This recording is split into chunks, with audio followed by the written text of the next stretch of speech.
La renta básica es, bueno, en parte ya lo ha explicado el compañero, la renta básica es, como su nombre indica, una renta para cubrir las necesidades básicas de cada una de las personas.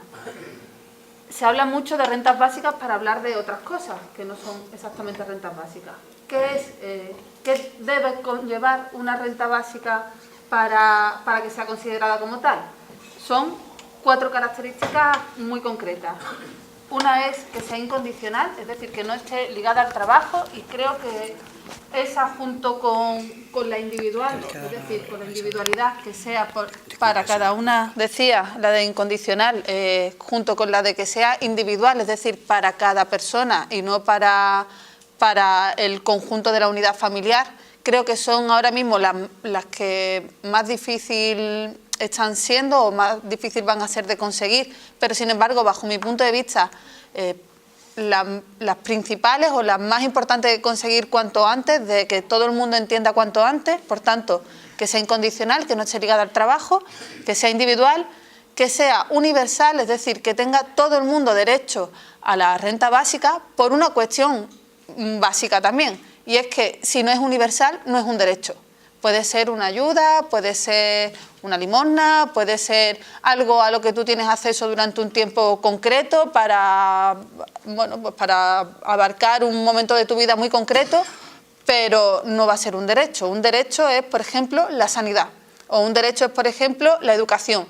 Y siempre decimos que la sanidad y la educación queremos que sean públicas, pero queremos que sean universales, que todo el mundo tenga acceso a una educación de calidad y que todo el mundo tenga acceso a una sanidad de calidad, y nadie cuestiona que todo el mundo pueda tener acceso a una educación y una sanidad aunque no tenga recursos económicos suficientes, sino que de lo contrario lo vemos como un pilar para la igualdad de oportunidades y para que todo el mundo tengamos acceso a poder ser lo que queramos ser y poder cuidarnos cuando lo necesitamos. Pues igual que eso, decimos que la renta básica, es decir, que va a cubrir las necesidades básicas de una persona.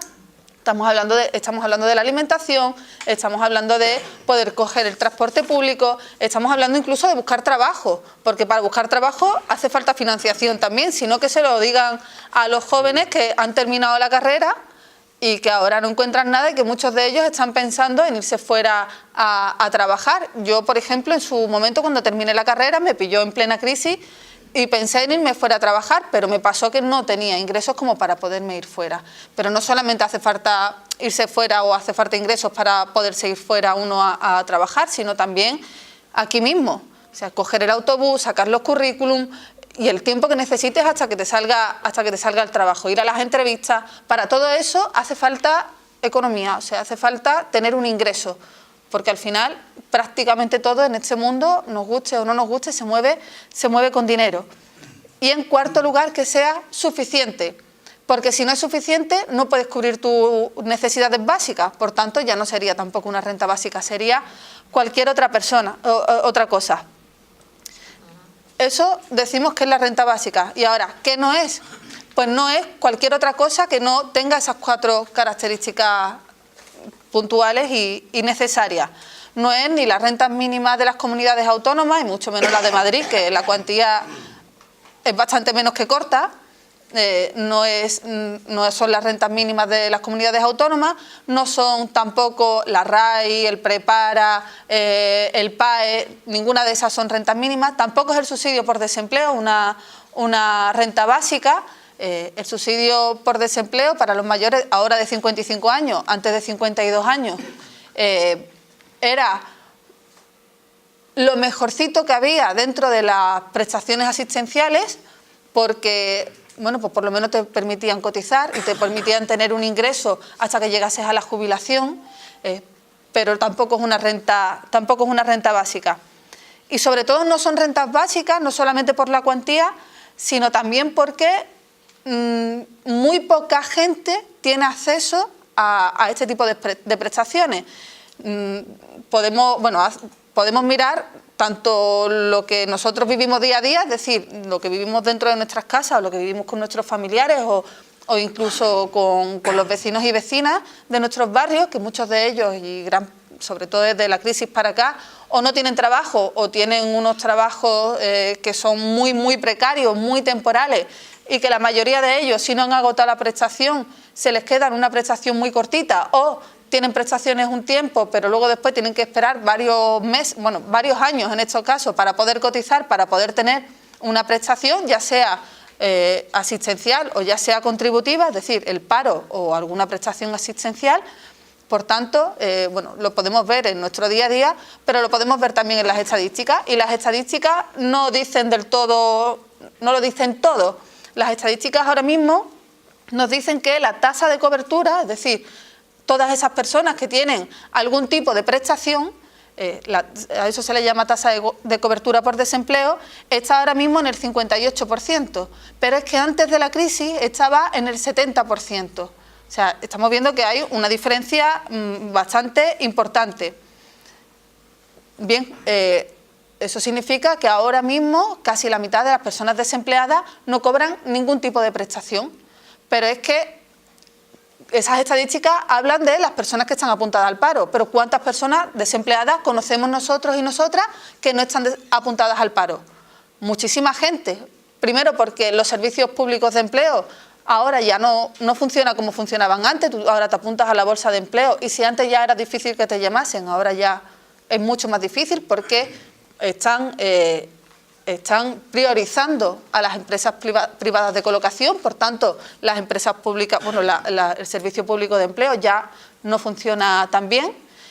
Y en segundo lugar, porque una persona se apunta al servicio público de empleo, se apunta al paro, sobre todo si piensa, si ya sabe que no va a conseguir trabajo por esa vía, se apunta si piensa que va a poder conseguir algún tipo de prestación que le alivie la situación de necesidad brutal que tiene. Pues cuando tú ya has agotado tus prestaciones, muy poca gente sigue apuntada al paro. Por tanto, hay mucha gente que en esta estadística no está. Es decir, no es que casi la mitad de las personas que no tienen trabajo no estén cobrando nada, es que seguro que hay muchas más, o sea, seguro que la estadística es mucho mayor si se mirase también a aquellas personas que no están apuntadas al paro. Bien, quería puntualizar tres cosas, como el tiempo es cortito. ¿Sí? Vale. ¿Cuáles son los colectivos que no tienen acceso o que lo tienen más difícil para acceder a algún tipo de prestación o de subsidio? Os sonarán, seguro que estoy segurísima que os van a sonar. Jóvenes emancipados. ¿Por qué? Pues porque la mayoría o bien no tienen ninguna prestación porque no han trabajado lo suficiente como para poder tener el paro o el RAI o el prepara, o bien porque, aunque sí lo hayan hecho, si bien pueden acceder a alguna prestación de las comunidades autónomas, las rentas mínimas de las comunidades autónomas, la mayoría de comunidades autónomas ponen que, como requisito, que la persona tenga 25 años o más. Por tanto, cuanto más joven sea, más difícil es que tú tengas acceso a una prestación. O sea, estamos hablando de que la precariedad juvenil es total, no solamente porque no accedan al empleo, sino porque además de que no acceden al empleo, no se les da oportunidad de poderse mantener y emanciparse por sí mismos. Eso por un lado. Por otro lado, los menores de 45 años, sobre todo, que no tienen cargas familiares. Os cuento por qué. Se ha hecho un estudio y del estudio se ha visto que los menores de 45 años acceden a prestaciones de entre 18 y 24 meses como máximo. Y sin embargo, los menores de 45 años que sí tienen responsabilidades familiares acceden a prestaciones de 24 a 30 meses. Es decir, que si tú eres una persona que no tenga cargas familiares, es más difícil o vas a tener menos derecho a cobrar una prestación que una persona que sí lo tenga. Pero esto es una trampa.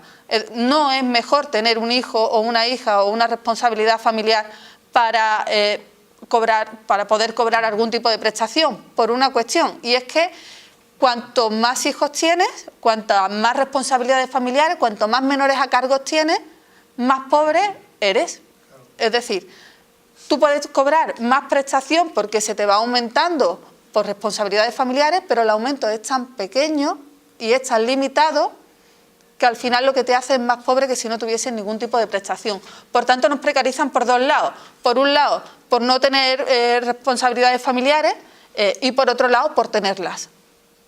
En tercer lugar, las personas con discapacidad que no tienen discapacidades reconocidas, que también conocemos a muchas de ellas, tampoco tienen derecho.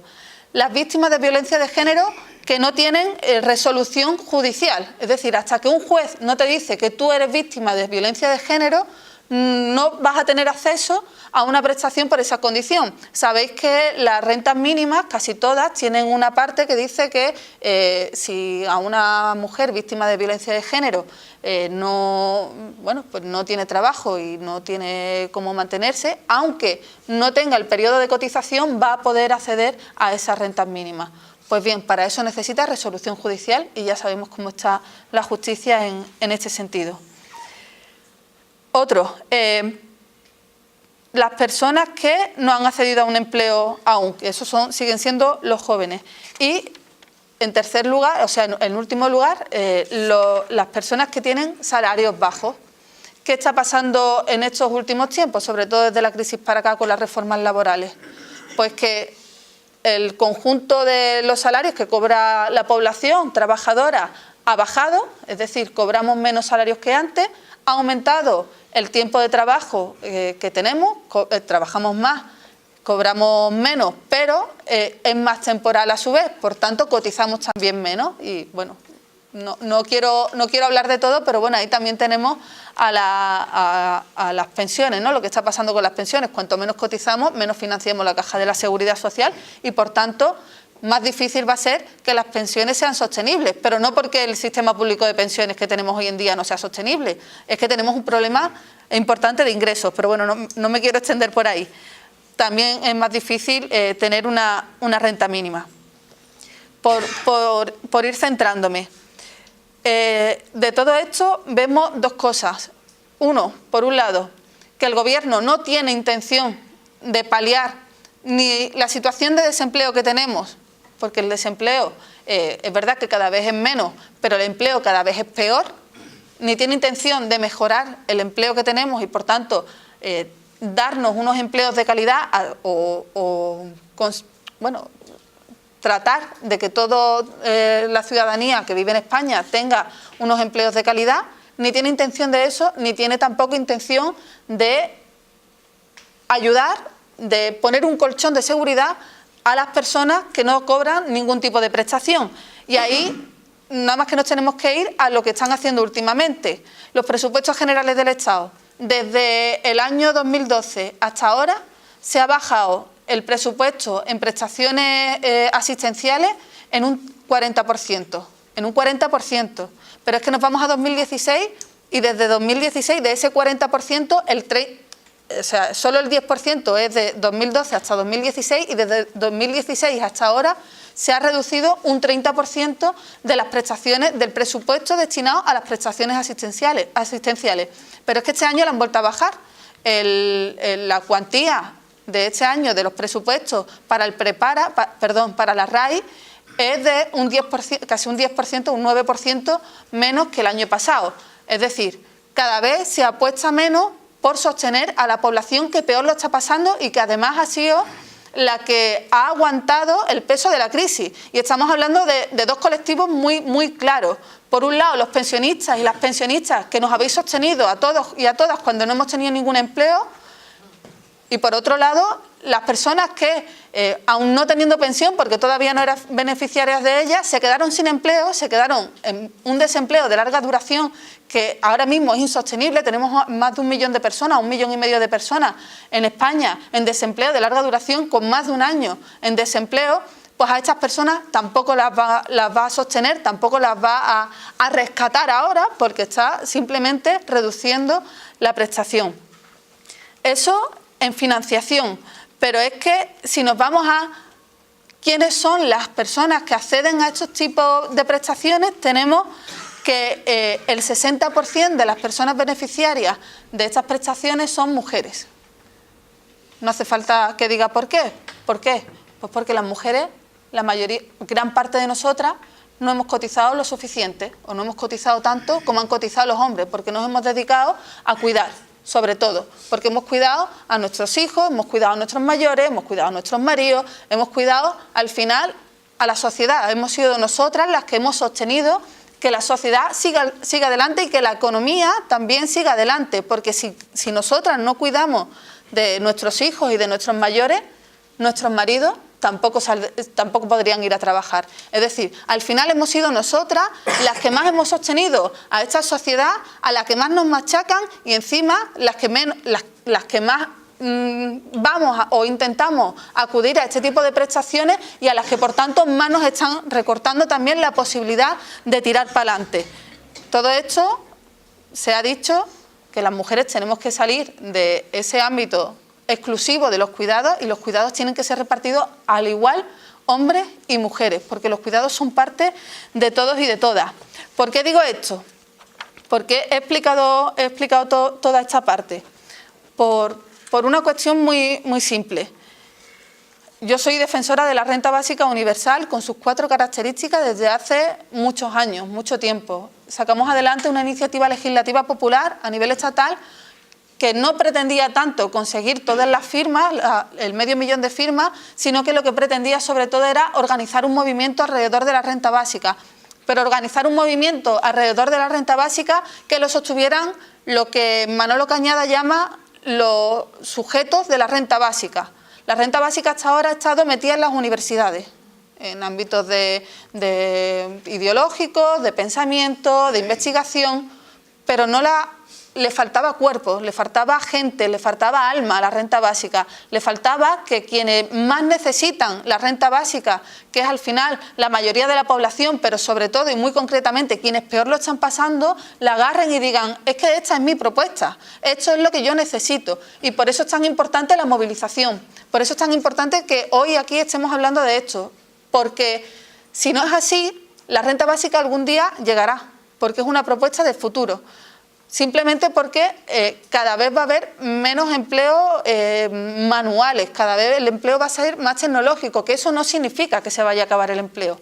Eso significa que el empleo se va a hacer de otra forma y que para que se haga de esa otra forma nos tendremos todos y todas que adaptar. Y seguramente habrá que reducir la jornada laboral, seguramente habrá que mejorar el tipo de empleo que tenemos y que sean más tecnológicos, es decir, que aquí también se apueste y se financie el I+D+I, pero también va a ser muy necesario que todos agarremos la renta básica, porque si no es muy probable que la renta básica termine siendo algo liberal. Ciudadanos, por ejemplo, ya propone la renta básica o ya habla de la renta básica, todavía no se ha atrevido a proponerlo. En Inglaterra se habla mucho de renta básica. Estáis viendo que cada vez ahí se habla más de que en Finlandia, en muchos lugares de Europa y del mundo, se empiezan a hacer estudios sobre la implantación de renta básica. ¿Cómo sería? Pues bien, si no somos nosotros y nosotras, si no es el pueblo, si no es el sujeto de la renta básica el que coge la propuesta de la mano y la trabaja y la empodera y la saca adelante, serán otros las que nos lo hagan, y eso va a significar, como es la propuesta liberal de renta básica, que a cambio de que nos den un ingreso, a cambio de que tengamos un ingreso garantizado todos los meses, pues nos quitarán otros derechos que tendremos que pagar. Otros derechos que pueden ser la sanidad o la educación, y esa no es la propuesta. No se trata de eso, no se trata de perder unos derechos por un lado y ganarlos por otro. Se trata, y que la situación al final se quede igual que la que tengamos. No se trata de que nosotros y nosotras tengamos que ahorrar durante toda la vida para que nuestros hijos e hijas puedan ir a la universidad, porque van a necesitar de un crédito que va a costar una millonada y que sobre todo va a beneficiar a las entidades financieras que van a ser los que nos den los créditos. No se trata de que nosotros estemos ahorrando para tener una educación pública y de calidad. Se trata de que esa educación esté ahí, la sanidad esté ahí también, pero que también tengamos todos y todas derecho a tirar para adelante, derecho a comer, derecho a existir. Tanto que se habla del derecho a la vida, es que para mí el derecho a la vida es ese. Pues bueno, era sobre todo eso lo que quería decir. También, para terminar, abrir un aviso a navegantes o una exclamación así como súper grande, con muchos luminosos. Siempre hemos hablado de la renta básica a nivel abstracto, o sea, bueno, a nivel abstracto. Se ha empezado a hablar de la renta básica desde la población, desde que es la población la que la tiene que agarrar, pero no se está hablando de la renta básica desde el feminismo, y a mí me parece eso fundamental, no solamente porque somos más las mujeres las que peor lo estamos pasando, sino porque además nos estamos adentrando en una especie de burbuja o de pensamiento de que las mujeres necesitamos que nos ayuden más, que las mujeres necesitamos más asistencia social que otros, más políticas sociales que los hombres. Y yo creo y estoy convencida de que eso no es así. No es que las mujeres necesitemos más asistencia social que los hombres, es simplemente que las mujeres siempre nos lo han puesto mucho más difícil, y es simplemente que las mujeres también necesitamos tirar para adelante con la dignidad. Se habla mucho cuando se habla de feminismo, de cómo qué va a significar la renta básica para la mujer. Se habla mucho de que si esto es un peligro porque nos podemos quedar otra vez en la casa, ya que tenemos un ingreso, nos quedamos en casa, cuidamos a los hijos. Yo creo que eso no va a ser así. No va a ser así porque el dinero no lo cuida todo, o no lo cambia todo. No es el dinero el que hace que las mujeres de repente nos vayamos a empoderar.